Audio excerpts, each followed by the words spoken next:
Да? Пусть вычищают там все, сейчас дожди начнутся. Кырчындай жаш мезгилинде мекен үчүн душман менен күрөшүп кан майданын кечкен Гафан Сафин бүгүн 96 жашта. Бактылуу карылыктын доорун сүрүп, бүгүнкү жаркын жашоонун келечек муунга тартуулаган согуш ардагери үчүн ар күн майрам уюштурулса да арзыйт.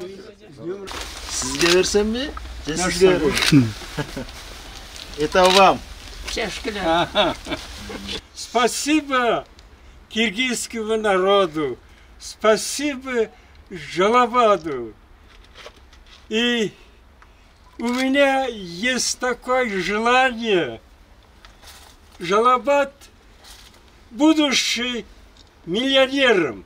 Атасынын тарбиясын алып улгайган балдары да учурда ата-эне урматын жайына коюп, ар дайым аларга ар тараптуу кам көрүп келишет. Өзі атам молодец, оптимист, ондай положительный эмоции көп. Упражнение кылат, зарядка кылат эттемен да өзүңүз көрөсүз. Кудайга шүкүр, өзү жардам берет. Файдасы көп келет.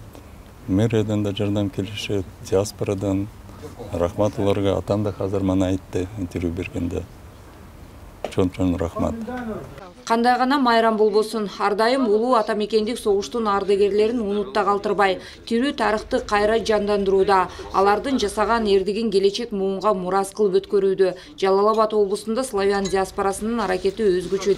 Диаспоранын жетекчиси Виктор Малюженко менен мына биз меморандумга кол койгонбуз. Кудай кааласа быйыл 3 жылдан 4 жыл өтүп атат. Анан булардын аракети жакшы. Көп нерселерди буларды менен чогуу иш-чаралар алып барабыз. Бул ата мекен согушунун күнүнө карата баштап, мекен коргоочулар күнүнөн баштап, эртең буюрса мына Баткен согушунун ардагерлеринин бизде күнүбүз келет октябрь. Эртең 18-inde дагы иш-чараларыбыз бар. Жети батыр өлгөн күндөр бар.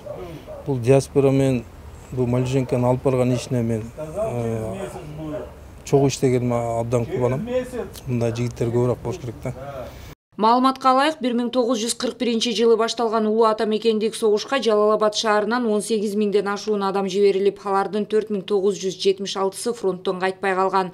Шаардын 6 тургунуна Советтер Союзунун баатыры наамы ыйгарылган. Бүгүнкү күндө болсо болгону бир гана улуу ата мекендик согуштун ардагери калган. Ал 96 жаштагы Гафан Сафин.